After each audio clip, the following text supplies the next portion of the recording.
സുന്ദരീസ്. അപ്പോൾ നമുക്കിപ്പോൾ ഒരു ഫ്ലൈറ്റ് ഉണ്ട്, അപ്പോൾ അതിന് വേണ്ടി റെഡി ആവാം. ഈ ഹാർട്ടുള്ള ജീൻസും ഈ ടോപ്പും ട്രൈ ചെയ്ത് നോക്കിയപ്പോൾ എനിക്ക് എന്തോ തണുക്കുമെന്ന് തോന്നി കേട്ടോ.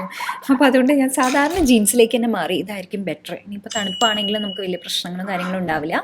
ഇനി നമുക്ക് സ്കിൻ കെയർ മേക്കപ്പും ചെയ്യാം. പ്ലമ്മിൻ്റെ മോയ്സ്ചറൈസർ, അതേപോലെ തന്നെ ബ്യൂട്ടി ഓഫ് ചോയ്സിൻ്റെ സൺസ്ക്രീൻ. രണ്ടും ഒട്ടും ഓയിലി അല്ലാത്ത അടിപൊളി സാധനങ്ങളാണ് കേട്ടോ. പിന്നെ അണ്ടർ ആം റോൾ ഓൺ, അതേപോലെ തന്നെ ബോഡി മിസ്റ്റ് ഇട്ടോ. പിന്നെ ഐബ്രോസ് ഒന്ന് സെറ്റ് ചെയ്ത് വെച്ചിട്ടുണ്ട്. ഇത് കെ ബ്യൂട്ടിയുടെ ലിപ്പ് ഓയിലാണ്.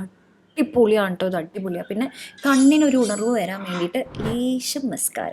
പിന്നെ മുടി നമ്മൾ കുറച്ച് ഫ്രണ്ടിലേക്ക് ഇടുന്നു. നമ്മൾ പെമ്പിള്ളേരുടെ എല്ലാവരും ഒരു പണിയാണല്ലേ, മുടി ഇങ്ങനെ ഫ്രണ്ടിലേക്ക് ഇടുക. പിന്നെ ചെറുതായിട്ട് ലിപ്സ്റ്റിക്ക് ഇട്ടിട്ടുണ്ട്. ഇത് ലാൻകോമിൻ്റെ പെർഫ്യൂമാണ് കേട്ടോ, ഇത് അടിപൊളി. അപ്പോൾ സെയിലാണ് ഇതുള്ളത്. അപ്പോൾ എന്തായാലും ട്രൈ ചെയ്ത് നോക്കൂ. പിന്നെ ഞാൻ ഗ്ലാസ്സസ് വെച്ച് നോക്കി, പിന്നെ മാല ഇട്ട് നോക്കി, പിന്നെ വേറൊരു മാല ഇട്ട് നോക്കി. പിന്നെ മൊത്തത്തിൽ ഓവറാന്ന് മനസ്സിലാക്കി ഞാൻ ആ മാലയും അതേപോലെ തന്നെ ആ കണ്ണടയും ഒഴിവാക്കി. ഇപ്പം ഇതാ നമ്മൾ റെഡിയായി. അപ്പോഴത്തേക്കും നമ്മുടെ ഒപ്പം ഉണ്ണിയുണ്ട്. അപ്പോൾ നമ്മൾ കുറച്ച് നേരം സംസാരിച്ച് അങ്ങനെ നമ്മളിതാ എത്തിയിട്ടോ, ഡൽഹിയിലെത്തി.